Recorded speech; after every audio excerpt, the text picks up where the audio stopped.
నమస్కారం అండి. నా పేరు doctor Shirisha, gynaecologist from Avira fertility hospital. ఈ రోజు నేను మాట్లాడబోయే topic importance of uterine cavity in conception.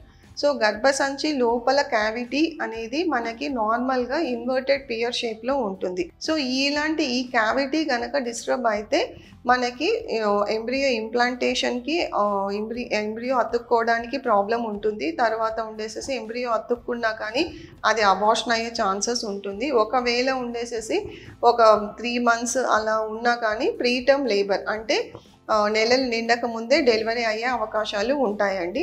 So ఈ యూట్రైన్ క్యావిటీ ఎందుకు డిస్టార్ట్ అవుతుంది, సో ఆ కండిషన్స్ ఏంటో వాటి గురించి తెలుసుకుందాం. మొదటగా మనం చెప్పుకోగలిగింది జన్యుపరమైన లోపాలు. జన్యుపరమైన లోపాలకి వస్తే ముల్లేరియన్ అనామలీస్ అని చెప్తాము. ఈ 2 ముల్లేరియన్ డక్ట్స్ అనేటివి ఫ్యూజ్ అయ్యి ఒక నార్మల్ యూట్రస్ అనేది ఫామ్ అవుతుంది. అంటే ఈ కలయికలో ఉండేసేసి ప్రాబ్లమ్స్ వల్ల ఉండి యూట్రైన్ క్యావిటీ అనేది నార్మల్గా ఉండదు. సో అది మనము ఎక్కువగా బైకాన్యువేట్ యూట్రస్లో చూస్తాము, యూనికాన్యువేట్ యూట్రస్లో చూస్తాము, సెప్టేట్ యూట్రస్లో చూస్తాము, సబ్ సెప్టేట్ యూట్రస్లో చూస్తాము. సో ఈ సెప్టా అనేది నిలువు గోడ. ఇది కనుక మీరు చూడగలిగినట్లయితే ఇది నార్మల్ గర్భసంచి అండి. సో ఈ అంటే ఇప్పుడు ఉండేసేసి బైకాన్యువేట్ యూట్రస్లో ఉండేసి ఇలా ఒక పెద్ద అంటే ఒక స్ట్రాంగ్ వాల్ అనేది ఉంటుందన్నమాట ఇన్ బిట్వీన్. అంటే దీంట్లో ఉండేసేసి నార్మల్ థిన్ ఫైబ్రస్ లేయర్తో పాటు ఒక మస్కులర్ లేయర్ కూడా ఉంటుంది. సో అలాగే యూనికాన్యువేట్ యూట్రస్ అంటే ఒక హాఫ్ అనేది అతుక్కోదు, ఓన్లీ ఒక హాఫ్ అనేది ఫామ్ అవుతుంది. సో దీనివల్ల ఉండేసేసి ఈ నార్మల్గా ఉండాల్సిన యూట్రైన్ క్యావిటీ అంటే ఒక ఇన్వర్టెడ్ ట్రయాంగిల్ షేప్లో ఉండాల్సిన యూట్రైన్ క్యావిటీ అలా ఉండదు. సో దీనివల్ల ఉండేసేసి బిడ్డ అతుక్కోవడానికి, పిండం అతుక్కోవడానికి, పిండం పెరిగి పెద్దదవ్వడానికి ఈ జాగా అనేది సరిపోదు. సో అందువల్ల ఉండి ఎక్కువగా మనము అబార్షన్స్, ప్రీటర్మ్ డెలివరీస్ లాంటి ప్రాబ్లమ్స్ అనేటివి చూస్తూ ఉంటాము. సో ఇంకా కొంచెం హయ్యర్ మోడిఫికేషన్కి వస్తే సెప్టేట్ యూట్రస్ అని చెప్తారు. అంటే ఇందులో మస్కులర్ కాంపోనెంట్ ఉండదండి, ఓన్లీ ఫైబ్రస్ సెప్టమ్ అనేది ఉంటుంది. ఇది కంప్లీట్గాను ఉండొచ్చు, ఇన్కంప్లీట్గాను కూడా ఉండొచ్చు. సో దీనివల్ల ఉండేసేసి గర్భసంచిలో పిండం అనేది అతకదు. సో ఇది ఒక కారణం. ఇంకొక కారణంకి వస్తే అతుకులు. అంటే గర్భసంచి అంటే పైన యాంటీరియర్ వాల్, పోస్టీరియర్ వాల్ మధ్య అతుకులు అనేటివి ఏర్పడతాయి. ఇది కామన్గా ట్యూబర్క్యులోసిస్, షిస్టోజోమియోసిస్, పెల్విక్ ఇన్ఫ్లమేటరీ డిసీజెస్ లాంటి కండిషన్స్లో ఎక్కువగా చూస్తుంటాము. అలాగే ఉండేసి ఇంకా ఎక్సెసివ్ క్యూరేటాజ్ అంటే అబార్షన్ చేసేటప్పుడు మనము ఒక డిఎన్సి అనే ప్రొసీజర్ చేస్తామండి. ఇందులో ఉండేసేసి ఎక్కువగా మనము ఆ టిష్యూ అనేది తీయడం వల్ల అంటే అన్ఎక్స్పర్ట్ డాక్టర్స్ చేయడము, లేకపోతే ఉండేసేసి అన్క్వాలిఫైడ్ పర్సన్స్ చేస్తే ఈ ప్రాబ్లం అనేది ఎక్కువగా చూస్తుంటాము. రిపీటెడ్ అబార్షన్స్లో కూడా ఈ ప్రాబ్లం అనేది చూస్తుంటాము. దీనివల్ల అతుకులు అనేటివి ఏర్పడతాయి. సో అతుకులు ఏర్పడినప్పుడు ఉండేసేసి వాళ్ళకి యూజువల్గా మెన్స్ట్రువల్ డిస్టర్బెన్సెస్ కూడా చూస్తుంటాం. అంటే వాళ్ళకు పీరియడ్స్లో ఉండేసేసి తక్కువ బ్లడ్ ఫ్లో అవ్వడము, అసలు పీరియడ్స్ రాకపోవడం, ఒకవేళ పీరియడ్స్ వచ్చినా కానీ జస్ట్ 1 or 2 days స్పాటింగ్ లాగా కనిపించడము, ఇంకా ఉండి ఇన్ఫర్టిలిటీ ఇష్యూస్ కూడా చూస్తుంటాము. సో ఒకవేళ ఉండి వాళ్ళు న్యాచురల్గా కన్సీవ్ అయినా కానీ వాళ్ళకి ఉండేసేసి ఎంబ్రియో అనేది యూజువల్గా అతకదు. ఇంకా ఉండి ఒకవేళ అతికినా కానీ వాళ్ళకి వెంటనే మిస్కారేజెస్ అనేది చూస్తుంటాం. సో ఇది ఒక కారణము.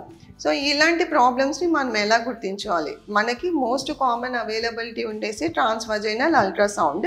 సో అల్ట్రాసౌండ్లో ఉండేసేసి మనము ఎక్కడ ప్రాబ్లం ఉంది అనేది కూడా అంటే ఏ ప్రాబ్లం ఉంది అని చూస్తాం. Whether it is a congenital uterine అనామలీనా, అంటే నిలువు గోడలు ఉన్నాయా, అతుకులు ఉన్నాయా, లేదు అంటే ఏదైనా ఇప్పుడు ఉండి యూట్రైన్ క్యావిటీని డిశ్చార్జ్ చేయడానికి ఫైబ్రాయిడ్ పాలిప్స్ అనేటివి ఉంటాయి. అంటే గడ్డల వల్ల ఉండేసేసి యూట్రైన్ క్యావిటీ నార్మల్ షేప్ లేకుండా వంకరగా ఉందా అనేది చూస్తాము. సో ఇది ఇంకొకటి ఏంటి అంటే అడినోమయోసిస్ అని చెప్తాము, సబ్మ్యూకోసల్ పాలిప్స్ అని చెప్తాము. ఇది సబ్మ్యూకోసల్ పాలిప్ అంటే ఎండోమెట్రియం అనేది ఎక్కువగా ముందుకి రావడం వల్ల ఉండి ఒక పాలిప్ రూపంలో మనకి కనిపిస్తుంది.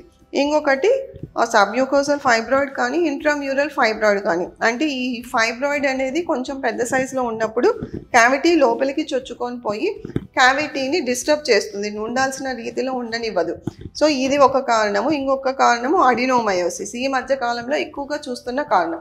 సో ఇలాంటి కారణాలు ఉండేసేసి మోస్ట్ ఆఫ్ ద టైమ్స్ ఇవి కరెక్టబుల్ అండి. మనం ట్రాన్స్వజనల్ అల్ట్రాసౌండ్తో 90% డయాగ్నోస్ చేయొచ్చు. ఇంకా కన్ఫర్మేషన్కి మనం ఉండి ఎంఆర్ఐ చేసుకోవచ్చు, ఇంకా ఉండేసి డయాగ్నోస్టిక్ హిస్ట్రోస్కోపీ చేసుకోవచ్చు. So hysteroscopy is 100% confirmatory. So ఇక్కడ హిస్ట్రోస్కోపీలో ఏ ప్రాబ్లం ఉంది అనేది మనము గమనించాలి. సో ఇది బైకాన్యువేట్ యూట్రస్ ప్రాబ్లమా అంటే ఒక థిక్ గోడ అనేది 2 యూట్రైన్ క్యావిటీ మధ్యలో ఉంటుందన్నమాట. ఇలాంటి ప్రాబ్లం ఉండేసి మనము యూనిఫికేషన్ సర్జరీ అని చేస్తాం. అంటే ఆ గోడని తొలగించేస్తే ఆ ప్రాబ్లం అనేది కరెక్ట్ అవుతుంది. ఇంకా ఉండేసేసి సెప్టేట్ యూట్రస్ అని చెప్తాం. సెప్టేట్ యూట్రస్ అంటే దాంట్లో ఉన్న మధ్య గోడ, నిలువు గోడ అనేది ఉంటుంది. ఈ నిలువు గోడని మనము తొలగింపు ఆపరేషన్ చేస్తాము. ఇది కంప్లీట్గా ఉండొచ్చు, కొంచెం కూడా ఉండొచ్చు. సో అది తీసేస్తే మళ్ళీ వాళ్ళకి నార్మల్ కన్సెప్షన్ అయ్యే అవకాశాలు ఉంటాయండి. తర్వాత ఉండేసేసి గడ్డలు తీసేసే ఆపరేషన్, అదే హిస్ట్రోస్కోపీలోనే మనం గడ్డలు కూడా తీసేస్తాం. అది పాలిప్ అయినా సరే, ఇంకొకటి ఫైబ్రాయిడ్ అయినా సరే అవి కూడా తొలగిస్తాం. ఆ గడ్డలను తొలగిస్తే వాళ్ళకి ఆ యూట్రైన్ క్యావిటీని నార్మల్గా రిస్టోర్ చేయడానికి చేస్తాం. ఇంకొకటి మెయిన్గా చెప్పుకోవాల్సింది గర్భసంచిలోని అతుకులు. సో ఈ అతుకులకి ఎలాంటి ట్రీట్మెంట్ ఇస్తాం? ఇప్పుడు ట్యూబర్క్యులోసిస్ అయితే దానికి ఎక్స్క్లూజివ్గా యాంటీ ట్యూబర్క్యులర్ ట్రీట్మెంట్ అనేది ఇవ్వాల్సి ఉంటుంది. ఇంకా ఉండేసి ఆ అతుకులను తీసేసి మనము నాన్ మెడికేటెడ్ ఐయుడి అనేది పెడతాం, అంటే ఇంట్రాయూట్రైన్ డివైస్ అనేది పెడతాం. ఇది ఎందుకు పెడతాము అంటే మళ్ళీ anterior and posterior uterine wall నుండి 2 అతుక్కోకుండా ఒక డివైస్ అనేది పెడతాం. అది ఐయుడి కావచ్చు, లేకపోతే ఒక ఇనర్ట్ బెలూన్ కావచ్చు, ఒక ఇనర్ట్ కెథెటర్ కావచ్చు, ఏదైనా కావచ్చు. పెట్టిన తర్వాత ఉండేసేసి వాళ్ళకి ఒక 6 to 8 months ఒక హార్మోన్ రీప్లేస్మెంట్ థెరపీ అనేది ఇస్తాం. సో గర్భసంచిలో ఎండోమెట్రియం లైనింగ్ పెరగడానికి అనేది ఈ హార్మోన్ రీప్లేస్మెంట్ థెరపీ వాళ్ళ నీడ్ బట్టి ఇవ్వడం అనేది జరుగుతుంది. ఎన్ని నెలలో ఇవ్వడం అనేది జరుగుతుంది. ఈ ట్రీట్మెంట్ వల్ల ఉండేసేసి వాళ్ళకి అషర్మెంట్ సిండ్రోమ్ క్యూర్ అయ్యి వాళ్ళకి మళ్ళీ కన్సీవ్ అయ్యే అవకాశం ఉంటుంది. థ్యాంక్ యూ అండి.